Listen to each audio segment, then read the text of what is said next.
सरगम, सरगम,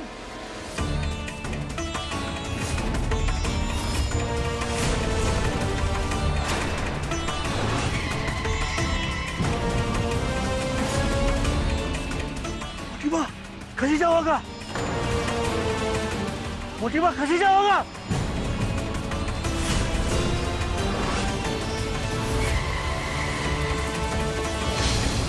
मोटीबा, मोटीबा,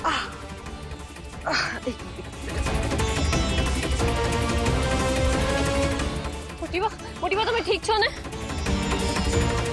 હમણાં એક્સિડન્ટ થઈ જાત, જરા ધ્યાન રાખો। भाई તમારો ખૂબ ખૂબ આભાર, તમે બચાવી લીધી મને। હું તમને જ મળવા આવી રહી હતી। કોણ છો તમે અને તમે મારી મદદ શું કામ કરી રહ્યા છો? ભાઈ મારી દીકરીના મનમાં જે સવાલો છે એને બધા જવાબ આપી દો ને તમે। કોઈ કામ વગર કોઈની મદદ નથી કરતું। તમે તો સારા માણસ લાગો છો। તમે મારી દીકરીની મૂંઝવણ સમજો। એના મનમાં એક જ પ્રશ્ન ખોળાયા કરે છે। આજે સવારે પણ એ તમને શોધવા આવી હતી, પણ અચાનક બેભાન થઈ ગઈ। બેટા, તું મારા વિશે શું કામ જાણવા માંગે છે? બસ તારા સવાલનો હું એક જ જવાબ આપીશ કે હું મારી ફરજ પૂરી કરી રહ્યો છું, અને જો તું ઈચ્છતી હોય તો આજ પછી ક્યારે હું તારા જીવનમાં નહીં આવું। હા, મારા સવાલોનો જવાબ નથી। મારે જાણવું છે કે તમે મારી મદદ કેમ કરો છો। જવાબ મેં આપી દીધો છે, મારે ક્યાં જવાનું છે। ઉભા રહો, આજે તો હું મારા પ્રશ્નોના જવાબ દીધા વગર તમને અહીંયાથી ક્યાંય નહીં જવા દઉં। તમારે મને કહેવું જ પડશે, તમે કોણ છો, મારી મદદ કેમ કરો છો ને, અને તમારો મારી સાથે શું સંબંધ છે? ઉભા રહો, ઉભા રહો, ભરતભાઈ ઉભા રહો।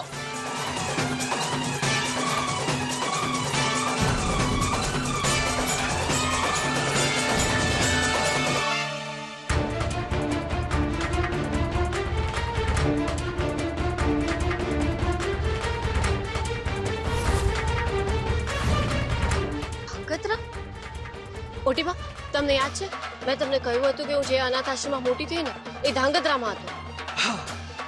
આ ધાંગધ્રા ભરતભાઈ અને મારી વચ્ચે શું સંબંધ હશે?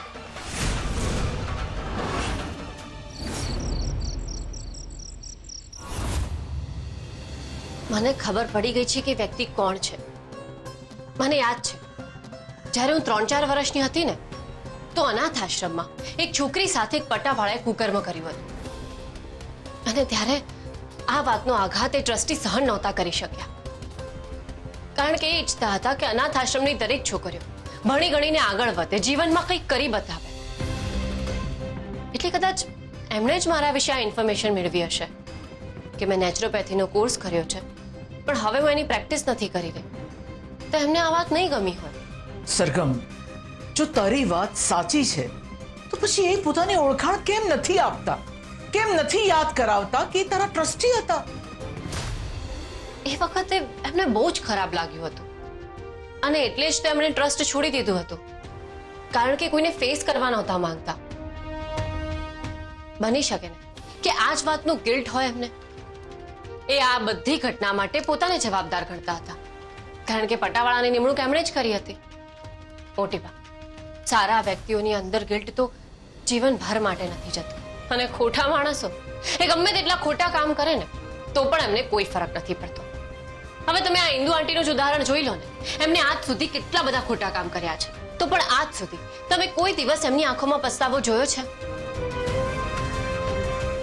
પણ આ ભરતભાઈ તો મને એ સજ્જન માણસોમાંથી લાગે છે કે જેમના પગ નીચે અજાણતા કીડી પણ આવી જાય ને તો પણ એમના ગળેથી શાંતિથી કોળિયો પણ ના ઉતરે।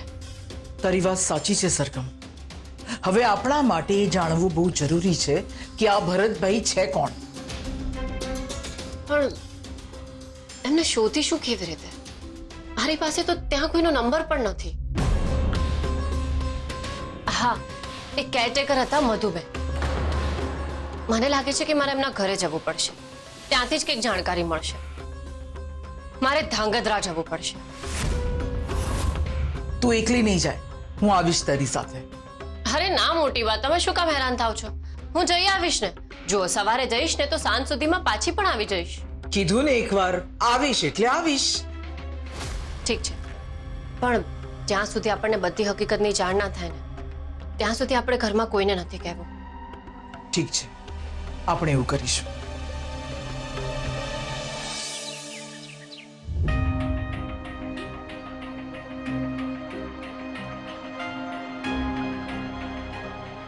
શું થયું? ક્યાં જઈ રહી છે? હું ધાંગધ્રા જાઉં છું. અચાનક ધાંગધ્રા? યાદ છે મેં તને કહ્યું હતું કે હું ધાંગધ્રાના અનાથ આશ્રમમાં મોટી થઈ છું. શું સરગમ પોતાની મમ્મીની તપાસ કરી રહી છે? પણ અચાનક? ગઈકાલે રાત્રે મને ભરતભાઈ મળ્યા. ક્યાં? ત્યાં જ જ્યાં મેં મકાન જોયું હતું, એ ગલી પાસે જ. તો એમને તારા સવાલોના જવાબ આપ્યા? ના આપ્યા. એમાં એવું થયું ને કે મારી પાછળ મોટી બા પણ ત્યાં આવ્યા અને એમને એક કાર ટક્કર મારે ને એ પહેલા ભરતભાઈએ મોટી બાને બચાવી લીધા. પછી મેં અને મોટી બા એમને બધા જ પ્રશ્નો કર્યા પણ એમને કોઈના જવાબ ના આપ્યા. એમને કહ્યું કે આ બધી તો મારી ફરજ છે, મારે બહુ બધું કામ છે અને હું એમને રોકું ને એ પહેલા તો રિક્ષામાં બેસીને ત્યાંથી નીકળી ગયા. પણ આ બધી જ વાતમાં આજો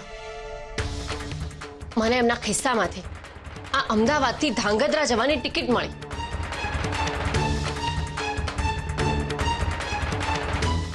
અને એટલે જ હું ધાંગધ્રા થઈને તપાસ કરવા માંગુ છું.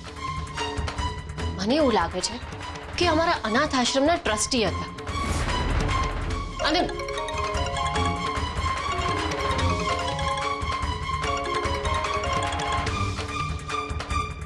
કામ થઈ ગયું? ના, મેં ફોટાને બંને એટલો ક્લિયર કરવાનો પ્રયત્ન કર્યો છે પણ હું સોફ્ટ કોપી નહીં મોકલી શકું. તારે અહીં આવવું પડશે, થોડું કોમ્પ્લિકેટેડ છે. અને હમણાં જ આવજે, મારાથી આ એપ બંધ નહીં કરાય, નહીંતર છે ને આખી આ પ્રોસેસ છે ને પાછી કરવી પડશે.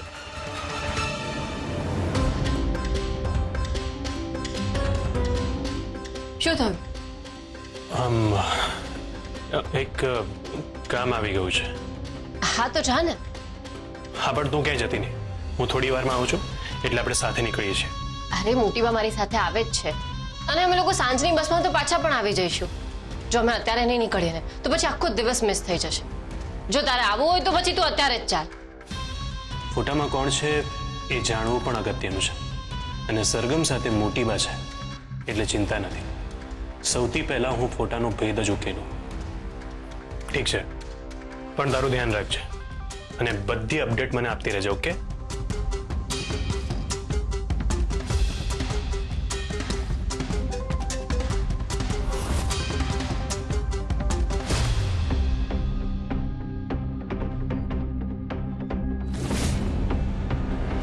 આ 2.5 લાખ રૂપિયા પેલા માણસને આપવા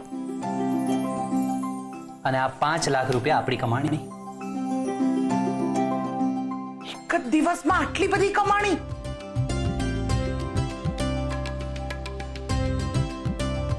જુઓ મોટી બા, ગઈકાલે મેં જે માટી ખરીદી હતી એમાંથી 50 ગ્રામ સોનું નીકળ્યું. એટલાના જ આ બધા પૈસા છે. હા મોટી બા, જો ને આટલામાં આટલું મળ્યું તો પછી થોડા સમયમાં તો આપણે ક્યાંથી ક્યાં પહોંચી જઈશું. મને લાગે છે કે 10 થી 15 દિવસમાં આપણે ભીમભાઈ અને ગામવાળાને પૈસા ચૂકવી દઈશું. હા, ભગવાને આપણી સામે જોયું ખરું. હા મોટી બા, હવે વિચારવાનો સમય નથી. તમે લોન લેવાની પરવાનગી આપી દો ને.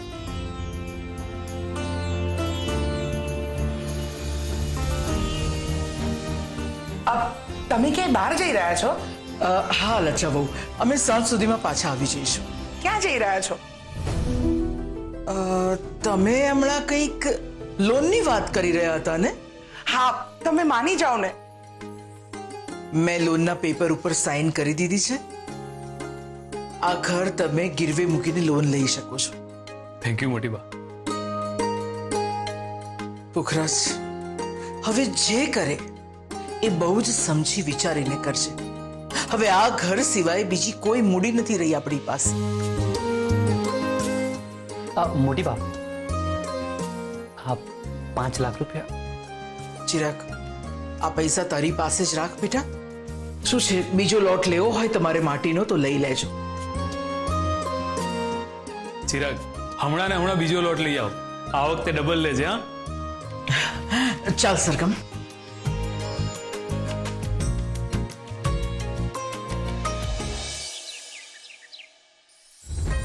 અરે વાહ બેટા, કેટલી મોટી થઈ ગઈ તું. તું ને અનાહિતા સાથે જ નીકળી ગયા હતા. તારો અમુક સામાન હજી સુધી મેં સાચવીને રાખેલો છે. તું આવી ત્યારે ઘણો બધો સામાન હતો, એટલે છાપાના 2 પડીકા બાંધ્યા હતા. તું ને અનાહિતા જ્યારે આ અનાથાશ્રમ છોડીને ગયા ત્યારે એક પડીકું તમને સોંપી દીધું હતું, પણ એક પડીકું રહી ગયું હતું. પણ તારો કોઈ કોન્ટેક્ટ હતો જ નહીં, એટલે મેં ત્યારનું હજી સાચવીને રાખ્યું છે. ઠીક છે, હું જતી વખતે લઈ જઈશ. પણ હમણાં તો મારે ખાસ જે આપણા ટ્રસ્ટી હતા ને એમના વિશે જાણવું છે. ટ્રસ્ટી સાહેબ? પણ એ તો અમદાવાદ શિફ્ટ થઈ ગયા છે. ના ના ના ના, એ નહીં.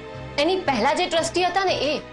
હું 3-4 વર્ષની હોઈશ ત્યારે જે ટ્રસ્ટ છોડીને જતા રહ્યા હતા ને એ. તમને યાદ છે દેવકી સાથે કુકર્મ થયું હતું? હા, યાદ આવ્યું. એમનું નામ ભરતભાઈ જ છે ને? ભરતભાઈ? ઘણા બધા વર્ષો થઈ ગયા એટલે મને યાદ નથી, પણ હા, મારી પાસે એક રજીસ્ટર પડ્યું છે, એમાં બધા ટ્રસ્ટીઓના નામ છે.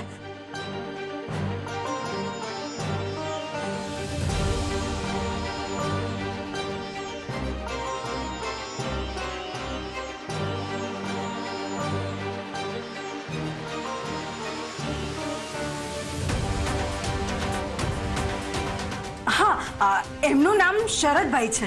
શરદભાઈ? તો પછી ભરતભાઈ કોણ હતા? ભરતભાઈ? નામ તો સાંભળેલું છે. એ ક્લર્ક હતા, કંઈ ભણાવવા આવતા હતા. આ રજીસ્ટરમાં બધા ટ્રસ્ટીઓના નામ છે.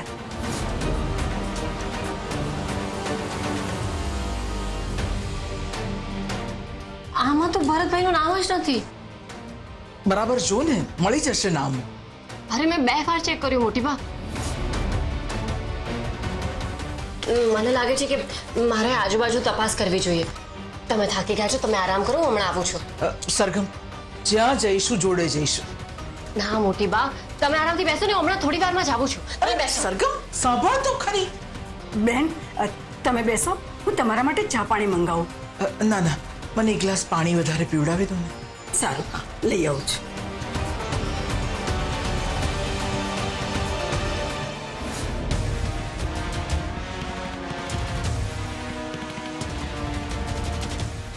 એક્સક્યુઝ મી, તમે આમને ક્યાંય જોયા છે? તમે આમને ઓળખો છો? એક્સક્યુઝ મી, તમે આમને ક્યાંય જોયા છે? ના, અમને નથી જોયા. આ ચકલી એની નથી લાગતી. હા, જે આની પણ હોય, આજે તો પિંજરામાં પૂરવી જ પડશે. બહુ રૂપાળી છે ભાઈ. શાંતિ રાખ, હમણાં મોકો જોઈને ચોખ્ખો મારીએ.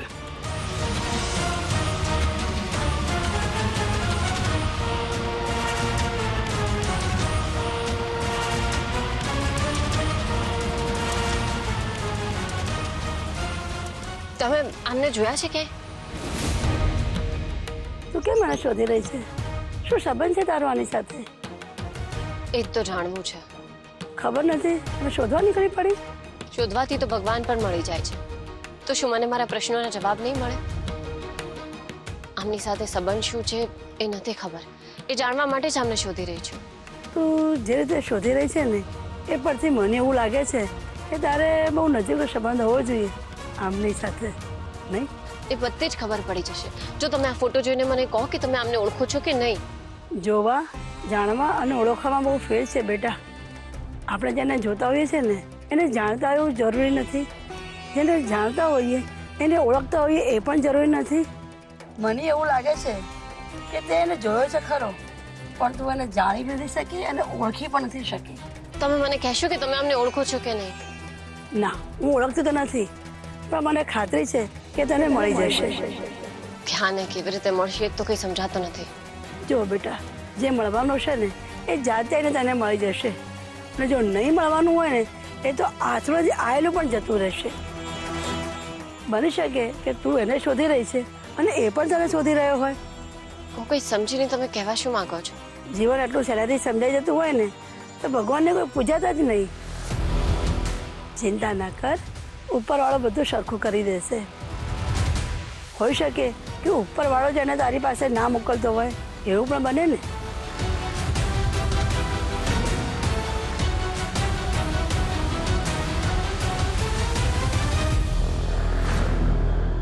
તમે કોને શોધો છો? આમને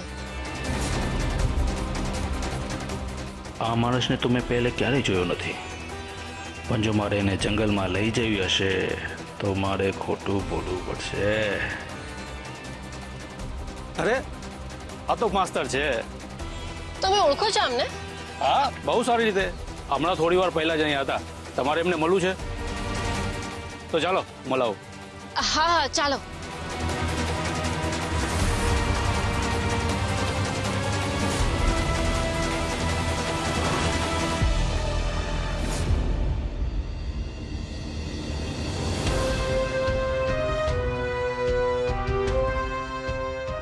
સરગમ જ્યારે અહીં આવી ત્યારે એના ગળામાં સોનાની ચેન હતી, મને બરાબર યાદ છે. અને બીજી અમુક વસ્તુઓ હતી એને અમે બીજા પડીકામાં બાંધીને રાખી હતી. અને આ પડીકામાં એની એક ગોદડી અને એના ઝાંઝરા છે. ગોદડીની બાજુમાં ઝાંઝરા પડ્યા હતા. એ તો એક જ દિવસની હતી એટલે ઝાંઝરા પગમાં બાંધ્યા નહોતા, ગોદડીમાં ભરાવેલા હતા.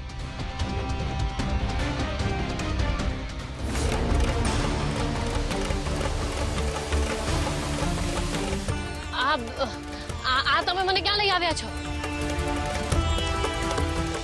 ભરતભાઈને મળવા. જો આ રહ્યા ભરતભાઈ.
સરગમ જ્યારે અહીંયા આવી ત્યારે એના પગમાં કંઈક વાગ્યું હતું, લોહી નીકળતું હતું પગમાંથી. એટલી બધી તો મને ખબર નથી, કારણ કે હું પછી આવી હતી. આ પડીકા તો મારા પહેલા જે કેરટેકર હતા એમણે બનાવીને રાખ્યા હતા.